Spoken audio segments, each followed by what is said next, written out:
Bună, dragilor, și bine ați venit la o nouă citire. Dacă titlul te-a atras, înseamnă că ai aici cu siguranță un mesaj pentru sufletul tău. Îți mulțumesc pentru că mă urmărești, îți mulțumesc pentru că mi ești alături. Dacă vrei și tu o astfel de citire, găsești oricând gratuit doar pe aplicația de tarot Cristina Zurba, disponibilă atât pe iPhone cât și pe Android. Hai să vedem. Ok, se pare că a început citirea. Vine motanul, să știți, să nu vă speriați. Așa, la baza pachetului avem asul de bâte, lumea. Da, o bucurie aici mare pentru tine. Ce mai văd este un nou început, o nouă etapă. Pentru unii poate să fie vorba, să știți, și despre un nou mod de a acționa. Poate să fie și o veste care pur și simplu îți umple sufletul cu bucurie. Poate să fie pentru unii și o veste care ține de o nouă etapă. Da? Însă ce văd aici este că te afli într-un moment în care vrei să acționezi diferit, vrei să faci totul pentru sufletul tău, pentru inima ta. Apoi avem aici asul de monede, o șansă care ți se oferă, un loc nou în care mergi, poate chiar este vorba despre un cadou pe care îl primești, o dovadă palpabilă, o dovadă fizică văd eu aici, dar și multă siguranță. Pentru unii poate să însemne, atenție, și un nou început prosper în viața ta. Apoi avem 7 de spade. Cineva aici care trădează sau cineva care se simte trădat, mințit. Poate și eu intri în contact cu o persoană care are niște probleme. Poate sunt niște probleme de suflet. Hai să vedem. Asul de monede.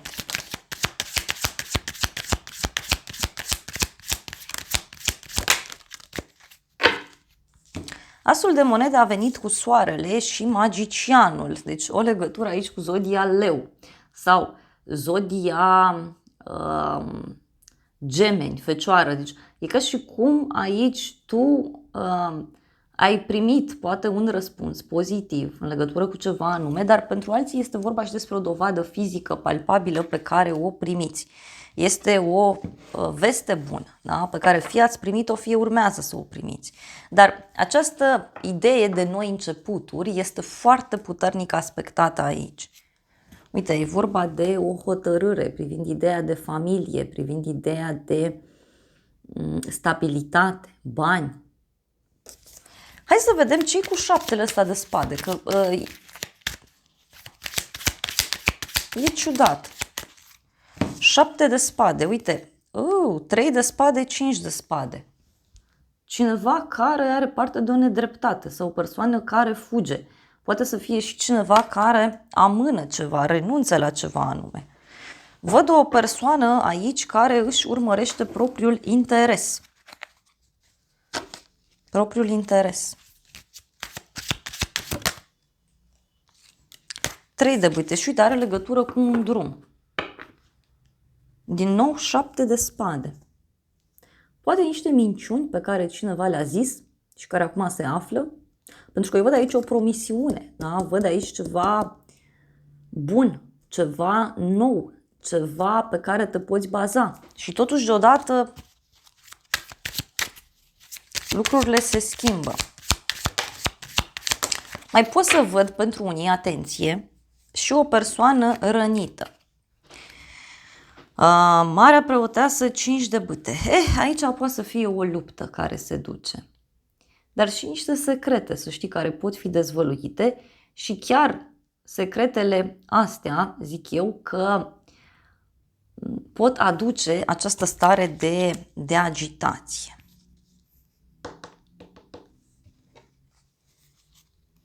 Cinci de monede. Mai vreau o carte.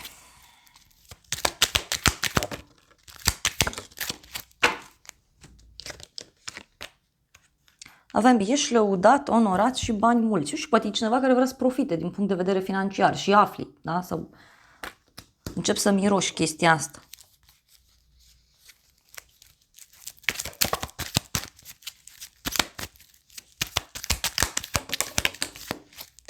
Totuși, îmi apare interesant o veste bună legată de o cununie, de o relație. Acum, poate e cineva care vrea să facă o surpriză și nu îți spune.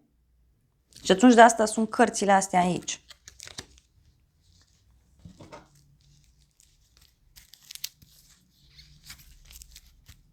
E cineva care vrea să-ți facă o surpriză. În continuare, avem 4 de cupe. Este ca o senzație așa de plictiseală, de oboseală pentru unii dintre voi. E ca și cum simți că ceva te plictisește, ceva te obosește. Pentru alții poate să fie și un refuz, da? Apoi avem aici Marele Preot, foarte interesant, o legătură cu zodia Taur pentru unii dintre voi, dar văd aici o veste bună de la o persoană pe care tu o respecti foarte mult. Ce pot să văd este că în această stare primești niște sfaturi pozitive, niște sfaturi frumoase de la cineva care are o anumită experiență, fie în situația aceasta, fie este vorba despre o experiență aici de viață, la modul general. Deci intri în contact aici cu o persoană importantă. 4 de cupe. Uite, ai primit niște vești, niște mesaje, apeluri telefonice, ceva s-a întâmplat și acest lucru e ca și cum nu ți-a plăcut. Da? Nu ți-a plăcut. Pe de altă parte, parcă te simți plictisit, obosit, să predai ceva, să-i înveți pe ceilalți, să-i ghidezi.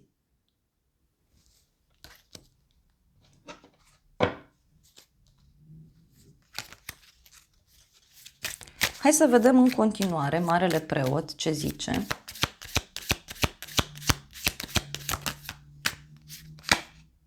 Temperanța, o legătură cu zodia Săgetător pentru unii. Cineva care revine în viața ta. Temperanța poate să însemne și faptul că cineva se întoarce, nu știu, fie la muncă, fie este o persoană care îți spune o veste bună despre ideea de vindecare. 6 de bâte, deci uite aici eu văd o bucurie, o victorie. Ceva care se rezolvă într-un mod magic.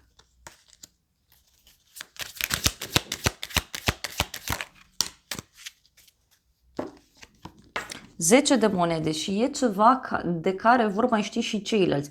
Pentru unii poate să reprezinte și un răspuns pozitiv legat de ideea de casă, familie, legat de un grup mai mare de oameni din care tu faci parte. Dar pentru unii simt aici, uite, că parcă primești și o invitație de dragoste, care culmea are legătură și cu banii. Sau are legătură și cu partea profesională pentru unii.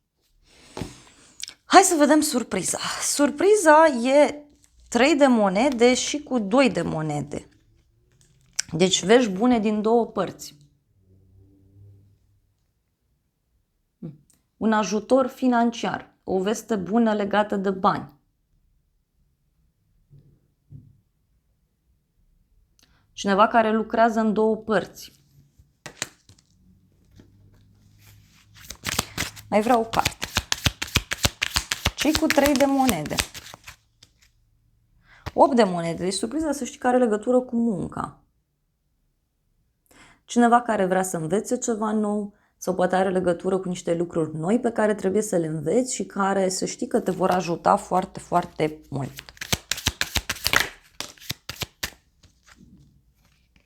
Șase de cupe. Poate e ceva legat de un copil sau de o persoană mai tânără. Pentru unii văd aici că surpriza are legătură cu o activitate pe care o vei face împreună cu o persoană dragă sufletului tău. Uite, e un bărbat aici care face drum către tine. Sau vestea aceasta poate avea legătură și cu un drum. Cineva care vrea să studieze mai mult ceva la care lucrați. Nu știu, unii poate vrea să faceți un copil, alții poate lucrați la ceva de mult timp. Poate este vorba despre un ajutor, da, pe care cineva îl cere. 2 de monede. A ieșit clarificat cu îndrăgostiții și 9 de bâte. Deci surpriza este că cineva aici va încerca să te convingă de un anumit lucru în dragoste. Sau are legătură și cu faptul că te împarți aici sau cineva se împarte între două iubiri sau o pasiune pe care o are față de un domeniu și iubirea, știu eu, pe care o are față de tine. Poate să fie.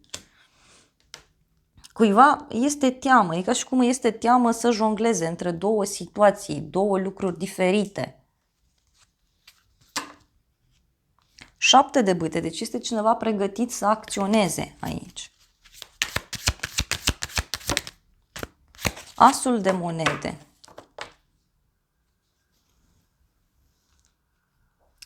Deci ne-am întors aici la ceva la care lucrați voi, ceva ce vreți să faceți din punct de vedere personal.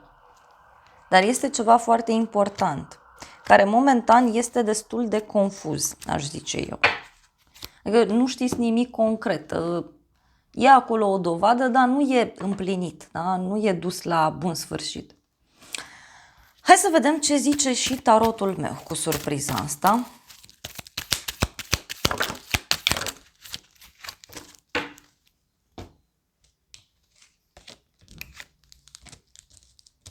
Noroc, piedici și bucurie mare. Surpriza poate avea legătură, uite, cu un noroc pe care îl ai printr-o piedică, printr-un blocaj.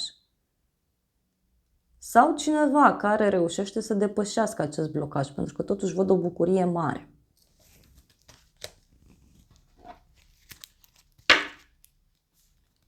E o veste despre un final definitiv și vestea aceasta e petrecută. E ca și cum cineva zice, uite, am terminat proiectul, am terminat de făcut lucrul respectiv și acum trebuie să petrecem, acum trebuie să ne bucurăm. Mai vreau o carte. Dar ce văd aici? Văd și lacrimi și intrigi între femei.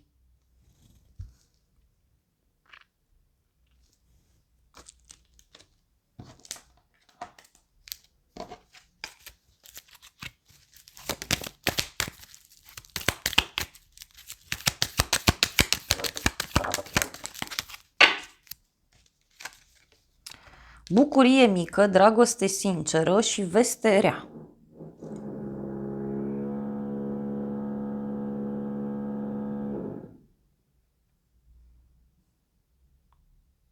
O persoană așa care se bucură ca un copil, care ține la tine sincer, dar care, uite, îți poate da o veste destul de ciudată.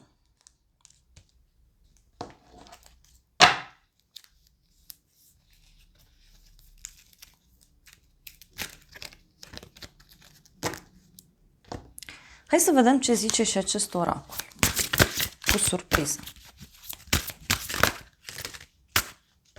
Avem pasiune, purificare, este elementul foc, masculin.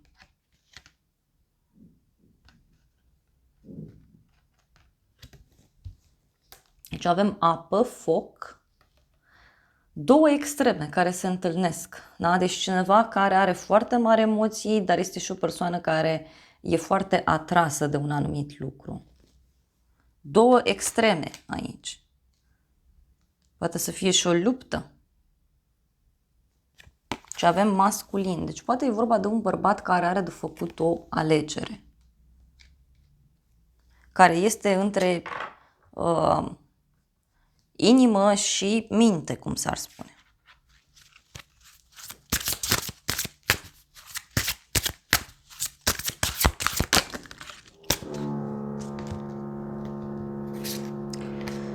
Putere, inițiere, incubație și ceva care se menține. Deci, dragilor, eu cred aici că e vorba de cineva care luptă, da, care, nu știu, care o să te surprindă, pentru că persoana asta poate să lupte cu toate forțele, da, uite, în legătură cu ceva care crește aici, da, nu știu, poate e vorba de un copil, de un proiect, ceva ce ați pus voi acolo, da, la un colțit, ai pus niște semințe și acum le aștept să crească.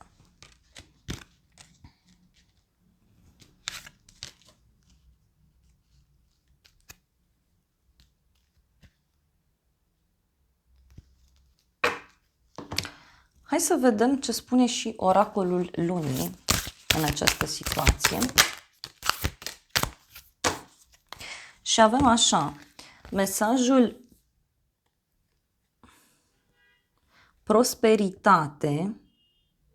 Este timpul să elimini negativitatea. Deci cumva aici ți se cere să gândești mare, să fii pozitiv, să ai o gândire care să atragă abundența și să elimini tot ceea ce este negativ. Pentru unii poate să fie vorba și despre ideea de posesivitate. Da? Uite, oracolul zice să crezi în imposibil, că poate să fie doar o încercare.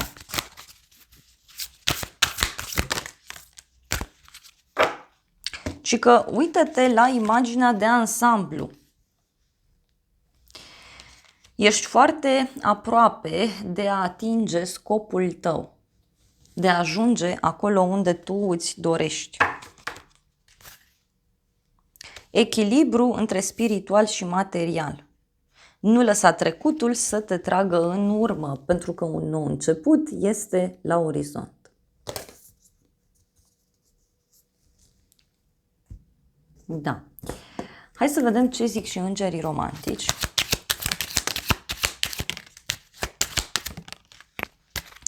Îngerii zic așa: se merită să aștepți.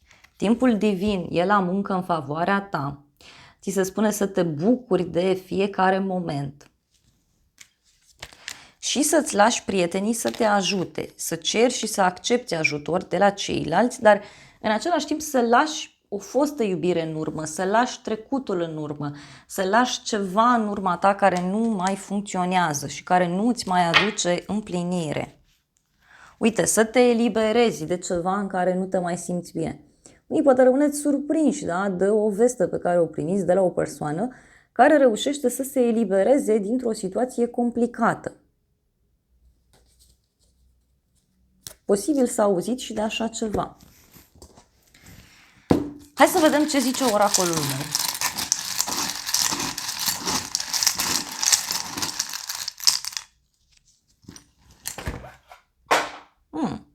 Chakra 4 cu mesajul iubire, eliberare în viitor. Deci în viitor e clar că tu aici te eliberezi de ceva legat de iubire. Emoții, inițiala E. Pierdere, pagubă în fața ta. O lecție, planeta Saturn. Deci are legătură cu o responsabilitate sau cu cineva care are parte de o pierdere. Comunicare, dualitate, zodia Gemeni. Iar ultimul mesaj este anotimpul de iarnă, puritate. Și a mai ieșit un mesaj, avem îmi pare rău, apus. Deci unii cu siguranță aici aflați de un sfârșit, aflați de ceva care se întâmplă brusc.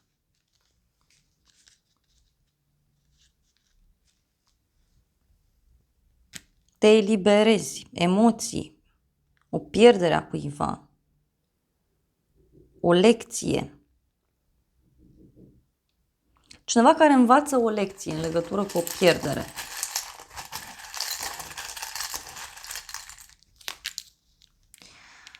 Avem jos, profund, dualitate, din nou, inițiala W, deci e clar aici o persoană duală care va pierde ceva. Invincibil, te iubesc. Numărul 22, deci foarte multe emoții cu mesajul o zi plăcută. Zodia Rac, casă, familie. Eu cred că e cineva aici care